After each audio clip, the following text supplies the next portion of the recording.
When we calculate probability, the formula is essentially a fraction from which we compute a ratio probability. On the slide, you see the written description of how we calculate probability. For example, to calculate the probability of a specific outcome occurring, probability A, we would divide the number of outcomes classified as probability A by the total number of all possible outcomes. Think of a deck of cards, of which there's a total of 52. For us to apply this formula to calculate the probability of drawing a queen of hearts from a deck of cards, there's only one queen of hearts in a deck of cards, so the probability of drawing one would be 1 divided by 52, or one desired outcome out of 52 possible outcomes. However, to make sure that the probability ratio stays the same from sample to sample, continuing on with our deck of cards example, if you draw the queen of hearts and you set that aside and then wanted to calculate the probability of drawing a queen of diamonds, you've just altered the probability ratio. Now it would be 1 out of 51. When we want to compose a sample from a population, to maintain a mathematically sound probability ratio, we must observe two requirements. The first requirement is to put in place a random sampling system that ensures that there is no bias in the selection process.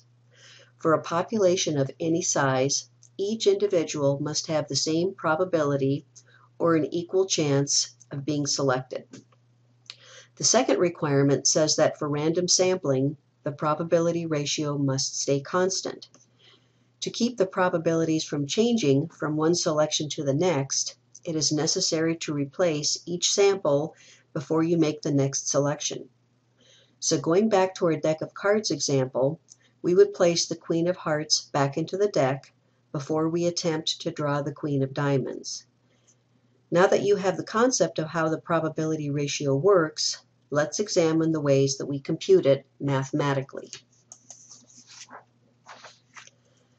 As an example, we will use a very simple population that contains only n equals 10 scores, with values 1, 1, 2, 3, 3, 4, 4, 4, 5, 6, which is shown in the histogram on the slide.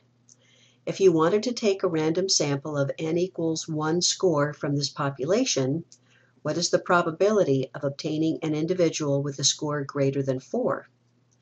In the probability notation shown on the slide, the probability, or P, would be expressed in the formula P, and then in parentheses, x is greater than 4 equals 2 out of 10, or 2 divided by 10.